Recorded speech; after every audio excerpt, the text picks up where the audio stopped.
Total Screen proudly presents their official podcast, On Screen, with your hosts, Tyson Gifford and William Roerig.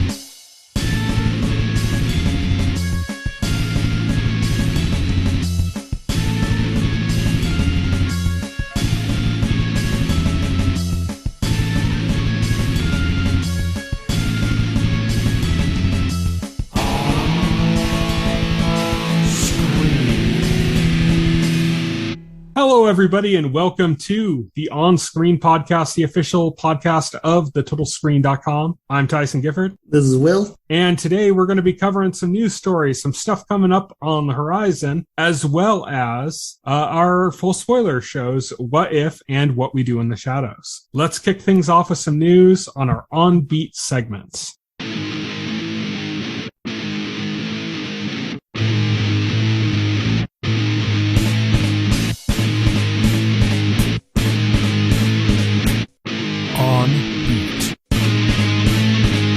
On Beat is a segment where we cover the news from the past week. Kicking off this week's news, there was a big PlayStation event. Now, I don't have a PlayStation right now. Tyson is the biggest PlayStation fan. So I didn't watch this, but Will is a PlayStation gamer and he did watch this event. So he's going to run us through the big stories from the PlayStation I'm a Sony pony. Yeah, so the PlayStation, hotly anticipated PlayStation event unfolded earlier this week, and it came with like a bunch of new announcements, some updates on some highly anticipated games, of course. I'm just going to run down the most exciting announcements for me personally. So if I didn't mention like a game that you're excited about, it's just that I wasn't interested. So with that out of the way, I do want to talk about, the first game I want to talk about actually is Project Eve. Now this is apparently a Korean-made action game. That answers one of the questions I was going to have, because it has a very like Platinum Games kind of look to it. Yes. And I was wondering, and I noticed it wasn't Platinum Games, so I was wondering if it was like a similar like developer that had gone off to a different studio. Very much in the style of a Platinum Games action game, like a Devil May Cry or yeah. My first thought when I saw a trailer was like, this looks a lot like Bayonetta style game, and I'm kind of into it because, you know, I love those action games. I love Devil May Cry. I love Bayonetta. So yeah,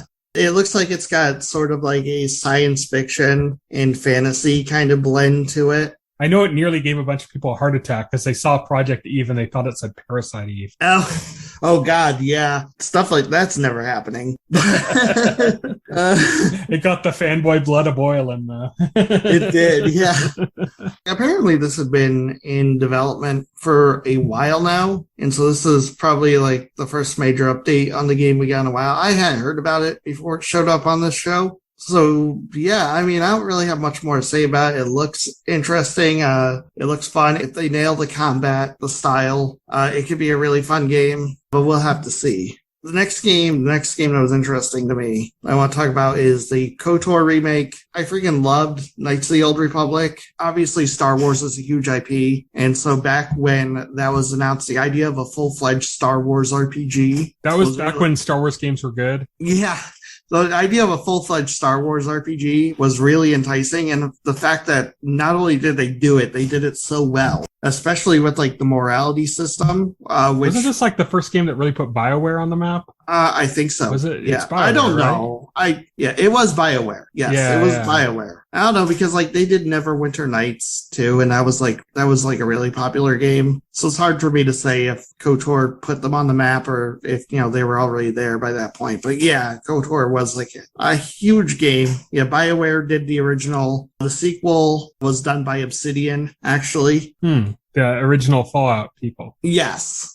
And honestly, like back when I had very little interest in owning an Xbox until that game was announced. And it was announced for PC and Xbox. And I did not have a PC that was going to play that game. So you became an Xbox. So I became an Xbox. I got an Xbox and I got KOTOR and I loved it. I was like, that's fantastic. And so, yeah, happy to see it getting a remake on the PS5. They didn't show much. They showed basically a render of Darth Revan, who's like the game's like villain. It looks awesome. I can't wait to see more. I can't wait to see actual gameplay of what it looks like. Hopefully it stays faithful to the original game and there's not like a bunch of cut or change content, because like I hate it when they do that with remakes. Yeah. But yeah, that was exciting. Not much was shown of that.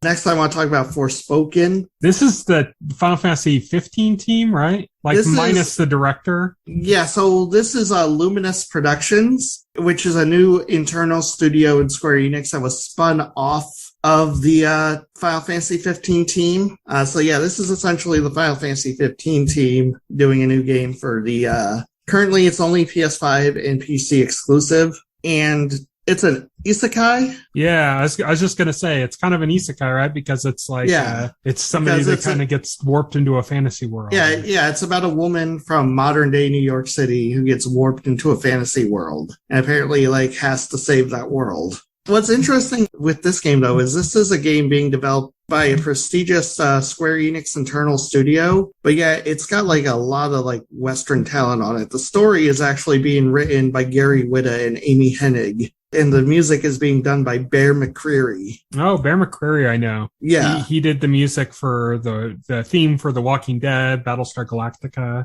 Amy Hennig did the storyline for Legacy of Kain Soul Reaver, as well as she wrote like the Uncharted. She did Uncharted 4 and The Last of Us, at least. And then Gary Whitta is a screenplay writer. He was a writer on Star Wars Rogue One. Okay. Yeah. Yeah, that's interesting. Yeah. So it's kind of interesting. I've never seen like Western talent like brought on to like was essentially a Japanese studio making a game like that. That's kind of Sony's new focus, right? Like Sony's focusing on Western side, and well, this is Square Enix. I mean, they're making the game, but it's a PlayStation exclusive, right? Interestingly, like all of like Square's major internal games they announced so far are PS5 exclusives. If you know, Final Fantasy 16 is also a PS5 exclusive, which is interesting to me. Really, like it's interesting to see what's going on there with that. It looks fantastic. Obviously, the graphics look fantastic, but like the gameplay looks good too. It looks like it's got a fast, like action style gameplay. Like it's going to be like an action RPG. Really looking forward to playing it. Hopefully, we get a demo. And then they showed like a full trailer for the new God of War. If you remember the last PlayStation showcase, they announced that God of War Ragnarok was in development for PS5. They're bringing back Fat Thor. Yeah, they're bringing back Fat Thor. Straight from Endgame. Straight from Endgame.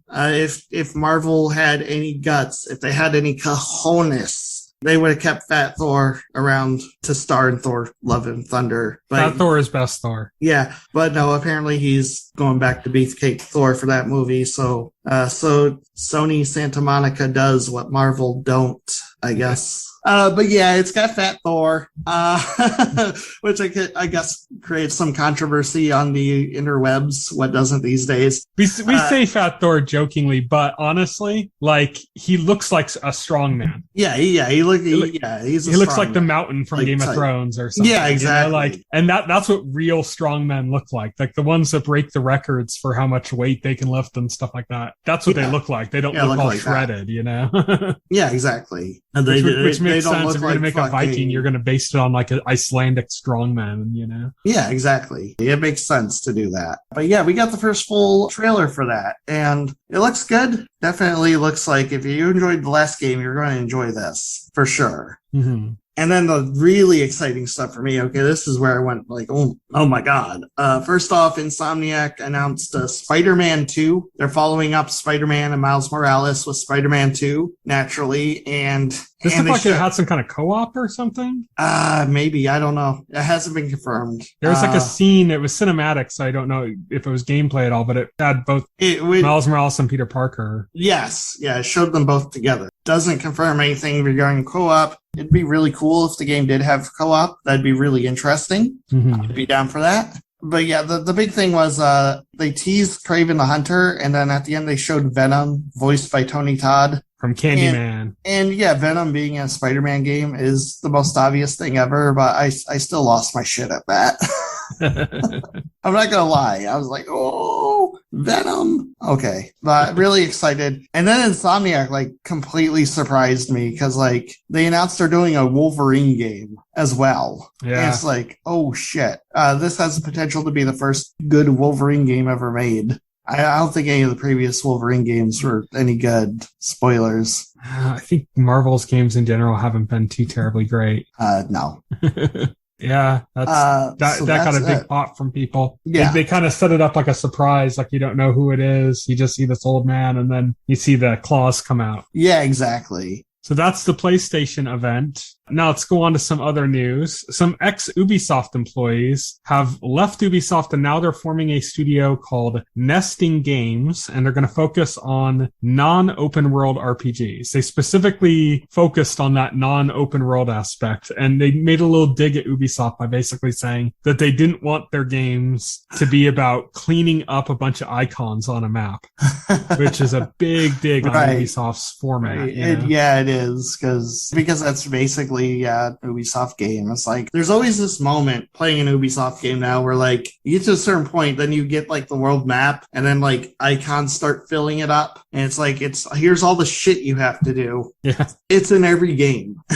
It's like goddamn. Yeah, they don't really put that much effort into making it feel natural at all. It's just like boom, here we go. Yeah, here's your checklist. Yep, exactly. Next news story, a trailer was released for the new Matrix movie. It's got a lot of people speculating. It's interesting because there seems to be a new actor. It's our Dr. Manhattan actor from the Watchmen TV series who's going to be playing what looks like Morpheus. Looks exactly like Morpheus, basically. That's weird, though. Yeah. Why they wouldn't just get Lawrence Fishburne. There's all sorts of speculation about it. Like apparently there was some kind of a Matrix MMO that came out a while ago, and it's considered canon and Morpheus died in it. What? And so they're supposed to be like, oh man, something about like people resurrecting. So like, I guess they're saying Neo and Trinity if this is like taken off from a plot point from like a freaking MMO, that would be like the most bullshit thing ever. I'm sorry. There's all sorts of rumors about what's going on with that. We know Lawrence Fishburne wasn't even contacted for the part. Like it wasn't really. It wasn't like negotiations didn't break down. Like he said, like I don't know why I'm not in the new Matrix movie. Oh, that's weird. Yeah. So it's really strange. Like we don't know what's going on with that. And yeah,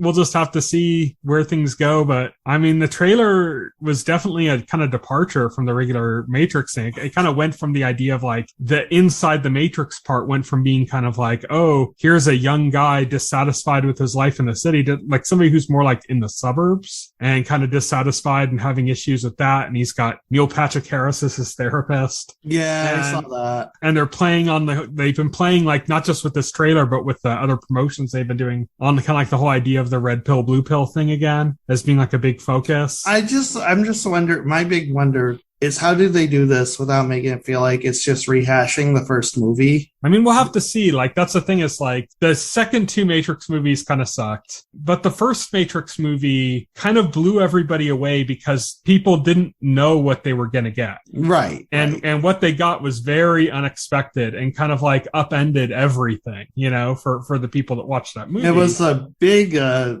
pop culture milestone there for a long time. So I don't want to dismiss the possibility that they could do something like that again, you know? I mean, it seems like you can't because nobody's done anything in it for a while. But I mean, think about when The Matrix came out. At that time, we would have said, oh, everybody's already done everything. And yet somebody did something new, you know? So maybe they're doing something new. Maybe they're taking a new approach that's really going to be interesting, you know? We just don't know. They're being kind of secretive about it. The trailer was super vague about a lot of details. And that's kind of what they were doing with the first Matrix movie. They were being kind of vague about it and not really giving you enough details to really understand what's going on. You just knew it was this weird action movie with all sorts of weird, like, you know, that bullet time effect was in the trailers and stuff. And it's like, what's that? You know, and you have no idea like what the plot is or anything. So I don't want to dismiss the possibility that they're doing something brilliant, you know, but then again, they also did the Matrix 2 and 3, you know, it wasn't like that was done by different people. That was the same people involved. So who knows, man? Who knows? Yeah, who knows? Next up, we had a trailer for Hawkeye. Of these two trailers, this is the one that I really love. Yeah, same. Because this is Die Hard, man. Yeah, this is what this trailer made me think of. Immediately, I'm like, it's Die Hard. It's definitely like evoking that kind of, the Die Hard, the whole thing, like setting it at Christmas, like just like portraying like Hawkeye as, he's very John McClane-esque. Like, very John McClane-esque. Yeah, he looks beat up, like the cop who just had a bad day. Yeah. That's how they're portraying him. Yeah, it's definitely like you definitely see the influence there. Obviously, Kate Bishop. Yes. The new character that's kind of takes on the appearance of Ronan from Endgame, kind of, and that's kind of what apparently gets Hawkeye involved in the story, is that he's like, somebody's imitating me, like, what's going on? And then it's that whole kind of like, stuff's coming due, you committed acts of violence against a bunch of organized crime figures, and now you can't just walk away from that, there's consequences, and those seem to be kind of at the forefront of what's happening in the story. So it looks really good to me. I like I like everything about this trailer, the way it's conveying the story. It's kind of, it's got that kind of, like, it's serious, but it's funny at the same time, and very much in that kind of Die Hard kind of way, Yes. Not in like an annoying, we're trying to be funny way. Yeah. Right. Yeah, exactly. It looks like it's going to be a lot of fun. I love the setting of it, and I wonder how much we get to see of Rogers, the musical. Right. I know it's because like early in the trailer we see like a sign for it, and then like late in the trailer when they're doing like the montage of like clips, we actually see like Rogers the musical, like the stage production, or at least like a brief like 1 second you see it, like the actor on the stage and everything, and I'm just like, oh, that's fantastic. Hopefully we'll get like a musical number or something. I imagine that's why he's in the city in the first place. He's like with his family in the city watching the musical. Probably, yeah. So that's really cool. I'm hoping they kind of have like a real kind of fun start instead of just getting right into the action, That'll be cool. Yeah, Hawkeye looks great. Can't wait. That's probably going to be the last Marvel thing this year, I imagine, because we're going to get Spider-Man, and we're getting Spider-Man in December, but Hawkeye will probably start before Spider-Man, but end after Spider-Man. Yeah. Hawkeye is going to cap out Marvel's year, I think. Mm-hmm. And that should be fun. Yeah, I'm definitely looking forward to that. 2 more pieces of news. WandaVision has snagged 2 Creative Arts Emmys. So they divide up the Emmys to the Creative Arts and the regular Emmys. That's basically so they can go like music, production. Nobody cares about that. So that becomes the Creative Arts Emmys. And then all the actors get the regular Emmys ceremony. So they already aired the Creative Arts Emmys. The actual other Emmy ceremonies coming up later this week. But WandaVision snagged 2 Emmys. These are the first 2 Emmys for Marvel Studios. It's worth pointing out that Jessica Jones did win an Emmy as well in 2016 for the main title theme music. But we also have to point out that wasn't Marvel Studios. That was Marvel TV. There was a big kind of divide between those two. That's why Agents of S.H.I.E.L.D. isn't canon, because it wasn't Marvel Studios. So yeah, they did that big divide. Now it's all kind of under Kevin Feige, and that's Marvel Studios. So they got their first Emmys in the Creative Arts category. So they have a lot more nominations coming up for not just WandaVision, but also for Falcon and Winter Soldier in the regular Emmy Awards, which are coming up later this week, like I said. The 2 Emmys it won were for production design for a fantasy sci-fi, for costumes, and another one was for music and lyrics for Agatha All Along. Oh, yeah. WandaVision. I mean, it's a pretty catchy jingle. Yeah. It was expected. So we'll have to see next week if the actors got some Emmys for the part, if the show got an Emmy, But that's 2 Emmys for Marvel Studios. And then the last piece of news we have is Shang-Chi and the Legend of the Ten Rings. We talked about its box office returns last week, but we also said at the end of our talk that we have to see what ends up happening with its second week. It's still kicking rings. It's still in first place. It made $35.8 million in its second weekend. That's a 53% drop drop, which is about normal for a Marvel movie. And it's a much smaller drop than like what Black Widow had. Black Widow had nearly a 70% drop from its first to second week. And so this is like a much smaller drop year. It's now at 145.6 million domestic and 257.6 million globally. It's already the fourth highest grossing film of 2021. Black Widow is at number one, but it looks like this is going to easily surpass Black Widow. And, it's just going to take a few weeks, basically. Right, yeah. But yeah, that's Shang-Chi and the Legend of the Ten Rings. And that's even without a Chinese release, which is also interesting. Oh, nice. So it's got more juice left in that tank. If it can get a Chinese release, there's a whole controversy about some comments, I think, that Simu Liu might have said about, something that China took offense to like years ago. I don't know. Oh, of course. You never know with China. Yeah. But that's it for our news segment. Our next segment is On the Horizon.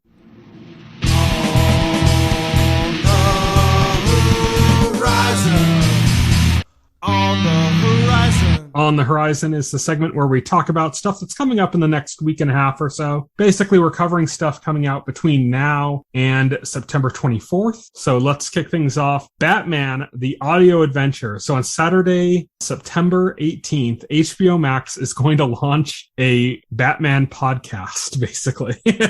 A fictitious podcast. So not like a documentary type podcast, but like a story, an audiobook kind of. But what's interesting here is this is HBO Max, but it's an audio only thing. So I guess they're getting into the podcast game now. They're getting into audiobooks. That's just it's just kind of weird, but it's like, I guess where else were they going to put it, Right. Yeah. Just release it for free. Maybe. It's an interesting. Otherwise project. We would have had Batman talking about how you could buy a Casper mattress with a discount code or something. There we go. There you go. That's what I want to see. So I guess that's, they can't do something like that, which means they can't really advertise on it. So I guess they really have no choice but HBO Max. But it's just really interesting that it's an audio only, which means it's officially competition for this podcast that we're doing right now. Damn you, Batman, the audio adventures. You won't come out on top. Also, after that, on Sunday, September 19th, is the 73rd Annual Primetime Emmy Awards. We had already mentioned WandaVision getting 2 for the creative arts. This is the actual regular ceremony that's going to be this Sunday. Sunday. You better be dead or in jail. And if you're in jail, break out.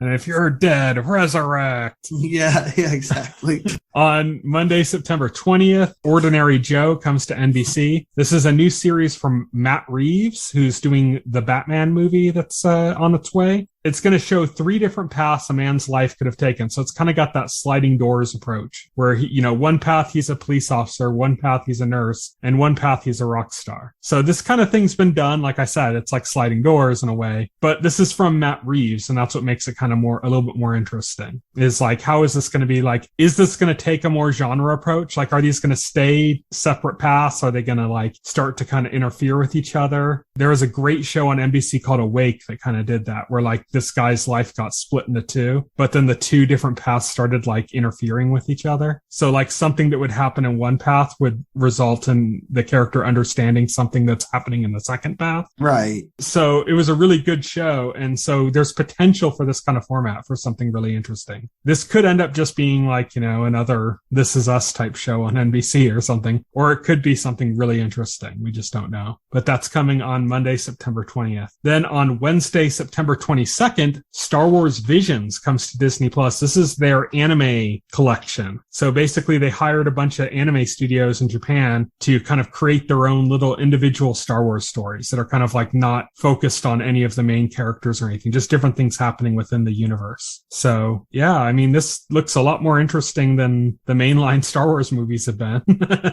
for a while now. And this kind of format has been done before. I mean, most famously probably with the Animatrix, where it kind of like did that same thing of like getting a bunch of anime studios to make different like short films basically that take place in and around the Matrix. So it's that same kind of thing, but about Star Wars. So it's definitely worth checking out. Then on Wednesday, September 22nd, The Wonder Years is coming to ABC. This is a reboot of the classic series. In this one, it's going to focus on a black family in the same kind of time period. So like 1950s, 1960s, around then. This time, the narrator is going to be Don Cheadle, and Dule Hill from Psych is going to play his father. Nice. So yeah. I like both those actors, so that sounds great. And I like The Wonder Years. Yeah. So. I've never actually watched The Wonder Years. Oh, I'm going to be honest. It's so classic. I know it's the classic. It's just I haven't seen it. Like, I don't know. So you didn't get to have a crush on Wendy Cooper? No, I did not.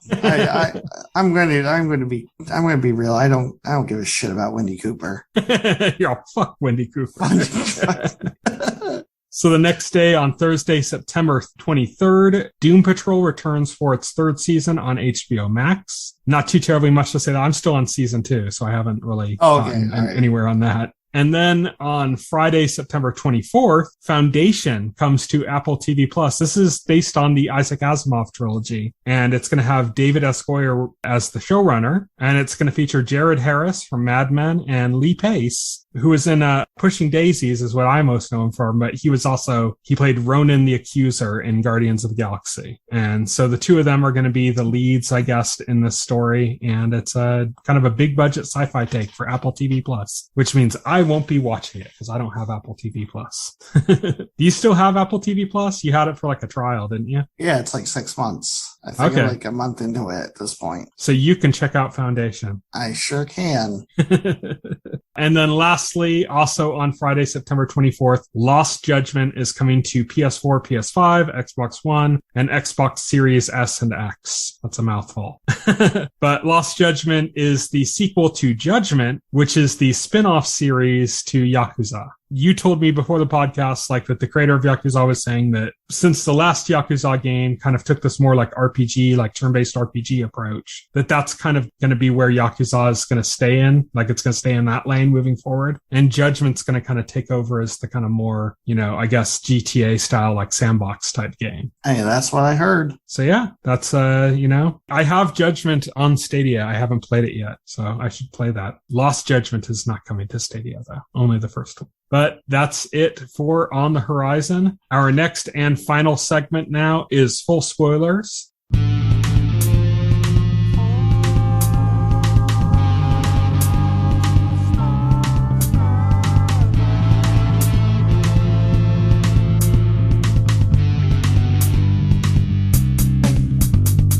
Full Spoilers is where we talk about our catalog shows, the main shows that both of us are watching, and we discuss them in, as the title implies, full spoilers. So let's get started with What We Do in the Shadows, Season 3, Episode 3, Gale. Yes. How did you like the introduction of the character of Gale?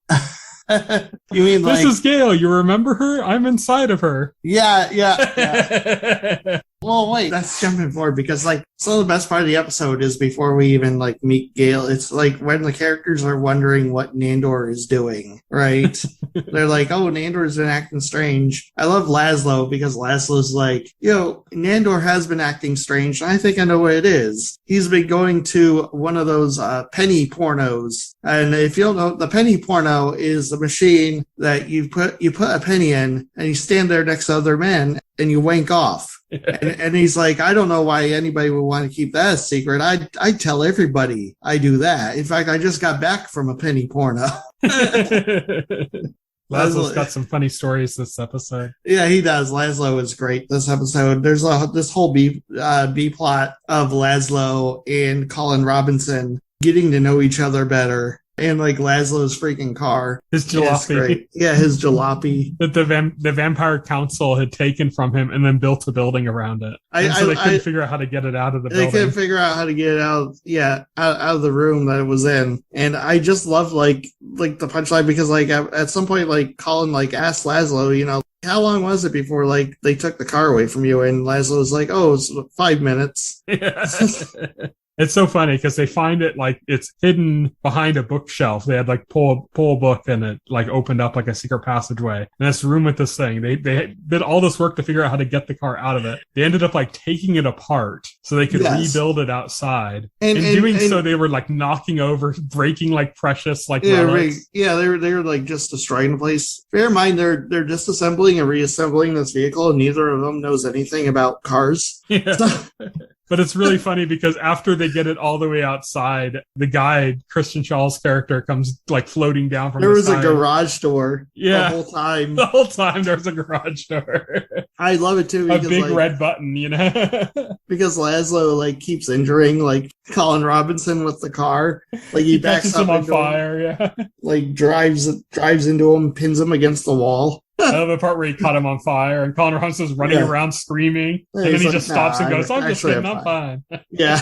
But the main A-plot is Gale, who is, I guess, Nandor's on-again, off-again lover. Over the decades. That he's known since the 70s, apparently. Gale was played by Ida Totoro, who played Janice, Tony's sister in The Sopranos. So if you watch The Sopranos, she's a familiar actress. But, you know, she's older. She's older now because, well, again, Nandor says he first met her in the 70s. Yeah. So, you know, like, yeah, so she's an older woman now. The thing is, like, they established Nandor wants to turn her into a vampire, but, like, every time he proposes that, she just, like, rejects him and leaves. And so Nadja's concern is she'll do it again. This is also caught. I think because Nadja's not concerned about Nandor being hurt. She's concerned about the fact that Nandor's going to be all mopey and annoying. Yes. Because he's hurt, you know, because Nadja's, like, ruthless.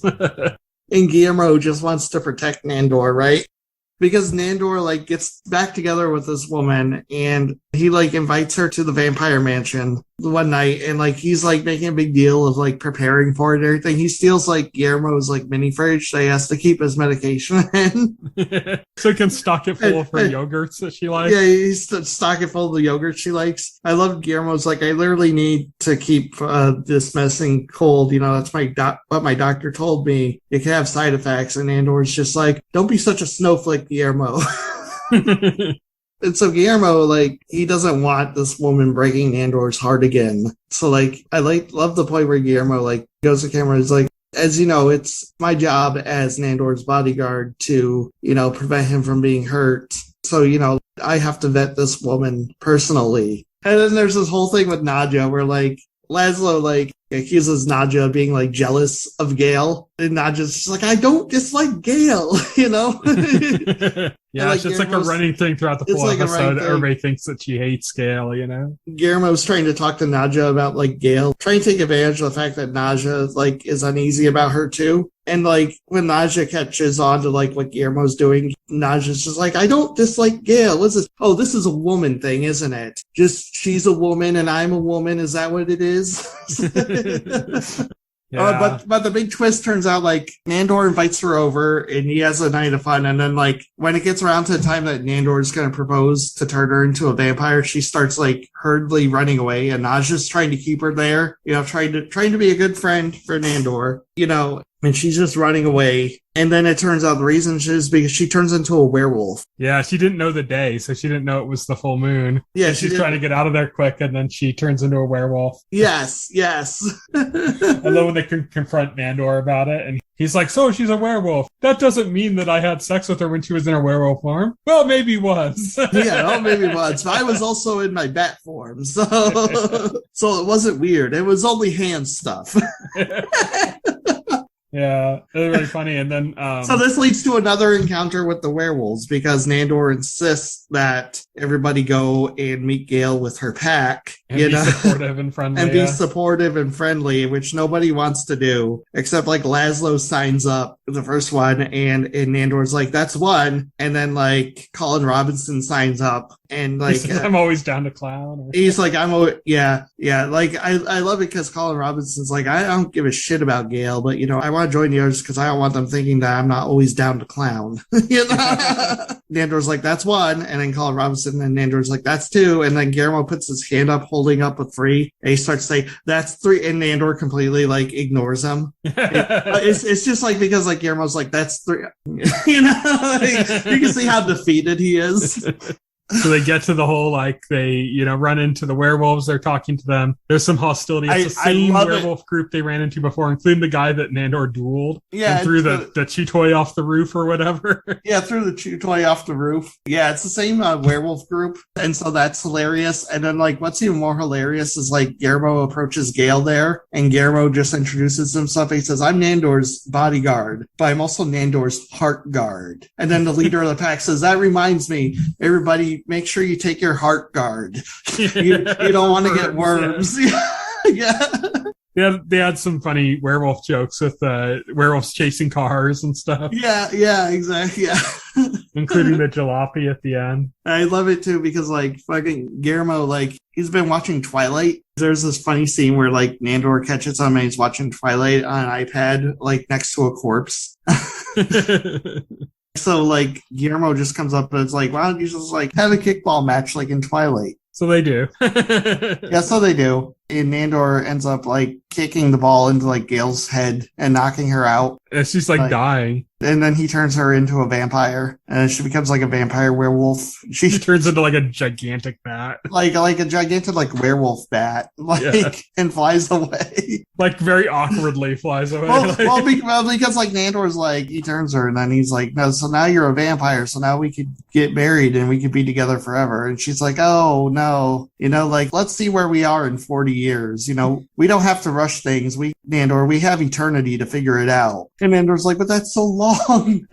What's funny is she's like, I have a flight to catch tomorrow morning. Yeah, and then she flies away. So she's going to, like, as a vampire now, she's going to go out in the sun in the morning. Yeah, right. It's also, you have the scene, like, when Nandor's like, I have to turn her, it, like, cuts real quick to Guillermo, just disappointed. Yeah. Again, somebody else being turned. That's not him. That's not him. Yeah, exactly. Poor Guillermo. Poor Guillermo. So that's what we do in the shadows. Season 3, Episode 3, Gale. Very funny again. Let's move on to What If. This episode was What If Killmonger rescued Tony Stark. What are your initial impressions? I enjoyed it. I think it was one of the best. I one of the best episodes. Okay. Well, I'm going to say why. Oh, you hated it. You hated it. Oh, geez. I think it might even be worse than last week's episode. Oh, no, that's not. It was so rushed. Like, nothing made sense because time was compressed so much. I think it made sense. There was a logic to it. It felt silly to me. It was like it's like a Simpsons cartoon where like somebody keeps killing somebody and then they're like, oh, this person died. It couldn't be you, could it? And then they get killed and then somebody else is like, now that person's dead. Couldn't be that guy, could it? Like, that's what it felt like to me. I don't know. I didn't get that. It seems so obvious and it was like, oh, I hated it so much. Okay. It had the same time compression issue of the first episode, too. Well, even worse because it's covering two movies. Yeah, I thought this was so interesting because this was kind of a takeoff of Iron Man and the first Black Panther. One thing I want to say is, like, I really enjoyed how they melded the two movies together. One of the strongest things about the Marvel Cinematic Universe is obviously it's connective tissue. These people coexist and things happen. But, you know, this is like one of the things where I really got a strong sense of that because this was like a lot more than just, that character from that movie is showing up here to reference stuff that happened in another movie. You know, this felt organic, really organic in the way it was done. And I thought the concept was interesting. Basically, the concept was, you know, what if Killmonger came up with a different, better plan than what he had and actually like won in the end. Basically, this follows a storyline where Killmonger hatches a plan to get into Tony Stark's good graces to have Tony Stark help him develop technology, to which then he fools the military into using to attack Wakanda, and then he infiltrates Wakanda himself and then pretends to be an ally to them in order to gain their trust, and basically uses his Wakandan heritage and the U.S. military to take control of Wakanda for himself. Yeah, everything you said about it being organic and stuff, I completely disagree. I mean, you're expressing the facts. You're expressing the facts that, like, the context of how everything fits together. I felt like the only thing like I felt like really like rushed or like messy is like how easily he took out T'Challa. Like, I was like, I don't know. I don't know about that. Like, he just needed like the fucking some Stark Tech sonar thing. And wouldn't vibranium work against that? Isn't that the whole kind of point? Because sound waves I don't know. no. Sound waves are vibrations, so wouldn't the vibranium like counteract that? So it's kind of like even more silly to me. Like the whole thing's silly, but honestly, the only thing I liked about this episode was Shuri as like a kid, but still being like a genius, you know, and being like the only one that's kind of not really fooled about what's going on. Well, Pepper Potts isn't fooled about what's going on either. Yeah. If you're watching the thing, like it's basically Shuri and Pepper Potts, you know, like the ending kind of like hints at like they're going to team up to take down Killmonger. Yeah. That's the only part of the whole episode I liked. Like everything else to me felt like a mess. Really? So what ways you said it felt rushed? Yeah, like you know, like the first episode, how it tried to compress like the events of one movie. Yeah. And it just felt like it was like beat after beat after beat after beat instead of like kind of taking its own pace and doing things like its own way. That's what this felt like to me, but it was covering the events of like two movies. So it was like even more rushed than like it was like going through and they were trying to put in little comedic moments and stuff, but then that was just making it so that it had to go even faster. And then that made it just like, oh, you know, Rhodey's dead. What's going on with that? Oh, now Tony's dead. Oh, now it just like was so like hit after hit after hit after hit that it was like, it just felt ridiculous. Like it just felt so rushed, like much more so than even the first episode was. And like I said, like it reminded me, there's a specific episode of a cartoon. I think it might have been The Simpsons. I'm not sure. And that's what I was saying before, like where it was like, they did like this whole kind of like murder mystery thing or like, and like the lights would go out and then somebody else would, oh no, it was Futurama. There was an episode of Futurama where Layla was killing a bunch of people or Leela was killing a bunch of people. And every time somebody figured it out, like the lights would go out and then they come back on and they'd be like, the other person would be dead, you know? And it was just, it narrowed all the way down till it was just her and Fry. And then Fry figured it out or something at the end, but like figured it out kind of like incorrectly. So Leela was about to kill him. And it was just that whole kind of like, it was done for comedy that it was just like, you know, now he kills him, now he kills him, now he kills him, kind of like thing, like one after another. And that's what this made me feel like, except it wasn't doing it for comedy. It was doing it seriously. And it just felt like even more ridiculous for doing it that way. So yeah, I was not a fan. Not to yuck your yum, but I hated this episode. Hey, you know, we differ sometimes on our things. And it was interesting to find out what you thought. That's why I didn't ask you about it beforehand. Yeah. I was avoiding doing it too. I wanted to hear what you thought. I was waiting to say I hated it. I did that last week too. I thought I'm like, I wonder if Will liked last week's episode. And then you said you hated it, and I'm like, ooh, me too. No, I can't even pretend not to continue shitting on last week, but yeah. One of the things I noticed. One of the things I noticed. Shit away.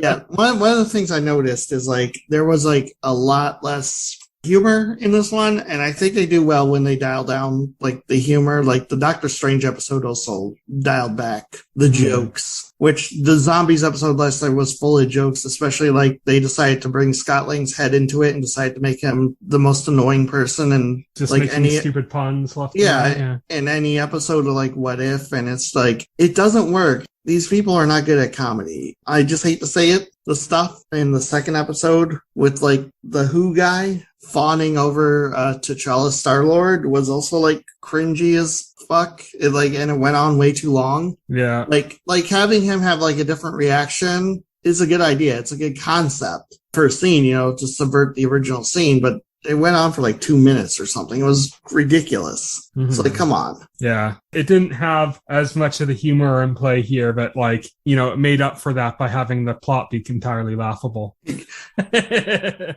I just didn't buy anything in this episode. I didn't buy Tony's behavior. I saw some people say like, Tony's behavior makes sense because he didn't change, so he was drunk all the time. That fact that even so, he was never that like giving of his security to other people. Like not just his security. I can't think of the right word, but he wasn't so willing to like open up, like, and just go like, yeah, whatever you want. Like never. That's not Tony Stark's character, you know? That's another thing about the series I noticed. It really feels like there are times when the writers are really failing to nail down the characterizations of these characters. Yeah, and to me, they failed on that. And I think they also kind of failed on Killmonger, too, because the whole idea that Killmonger is in it for revenge, he had his moment in Black Panther where he had his, like, where he got to talk to his father again after he took, like, the herb and stuff. And his reaction, his father's like, what, you don't even, you know, have anything to say or something? And he's like, you're just another dead guy, you know, like, it doesn't matter. So, and that kind of showed, like, the difference in his perspective, where, like, he still had his plan to kind of, like, you know, liberate people people and stuff like that. But here they portray it like it's revenge for his father. Right. And that like wasn't really what it was in the Black Panther movie. So they missed Killmonger too, as far as being like a character type. They also, it was way too of a convoluted plan. Like it just was such nonsense to me. Like the whole thing from beginning to end was just nonsense. Like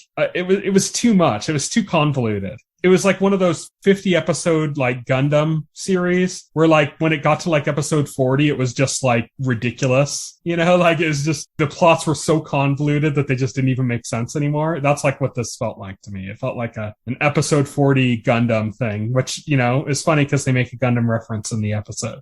But yeah, I'm glad you enjoyed it. I did not. Anything else you want to say about it? No, I mean, I think that covers it pretty much. Yeah, I mean, I liked Shuri. She was good in it. That's about it. I also liked, if I have to give one more moment I did like the moment when Killmonger became Black Panther, and instead of having the moment with his father, he went to the tree with all the Panthers in it, and T'Challa confronted him. Yeah. And said like, you know, what you have, the power you have isn't earned, it's stolen. And that's eventually going to work out against you, you know, either in that plane or in this plane, like in the afterlife, you know? So I liked that moment too. I thought that was a good kind of like capping moment or something. I just thought that the rest of it was kind of silly and didn't really work for me at all. So that's fair. Yeah. I'm hoping next week's better again. Still, for me, the best episode is still easily the fourth episode. The Doctor Strange episode is easily the best episode of the series. I think that's I think that's the best one so far. Yeah. And I'm hoping kind of for like a return to form like that because, man, for me, at least the last two episodes have been like the worst two episodes. Like, you know, like, oh. But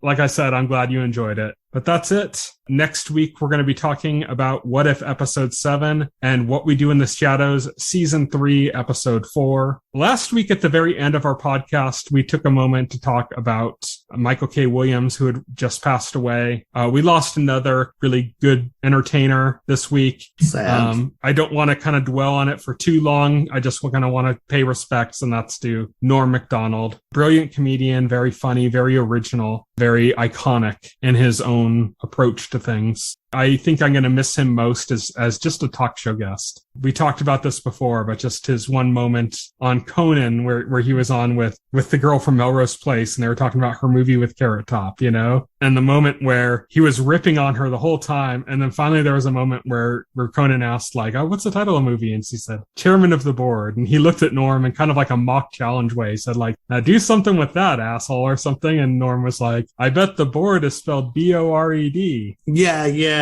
And it just, I don't think I've ever seen Conan laugh so hard in my life as he did right there, like when he just got called back out by Norm Macdonald on that moment. Yeah, it was such a great moment, and it encapsulates who Norm Macdonald is. And he also had, I'd mentioned to you, there was a great moment where he was on a roast. I don't even remember who he was roasting, but everybody was being so vicious to everybody else, and the person they're roasting and everybody else that was there. And then Norm Macdonald went on and just complimented everybody, and it was hilarious. It was just such like the opposite thing you'd expect from a roast. So Norm Macdonald, we'll miss you. That's about it. That's all to say about that. Thank you, everybody, for listening to this podcast. You can follow me on Twitter. I am at Tyson Gifford. You can follow Will. He is at Foxhole Hero. Send us feedback. We like feedback, good, bad, or indifferent. Just let us know about anything we talked about in this week's podcast, anything that's coming up that we should be talking about, anything you want to recommend for us to watch, anything like that at all. Just reach out and give us some feedback because we'd really appreciate that. So thank you, everybody, for listening.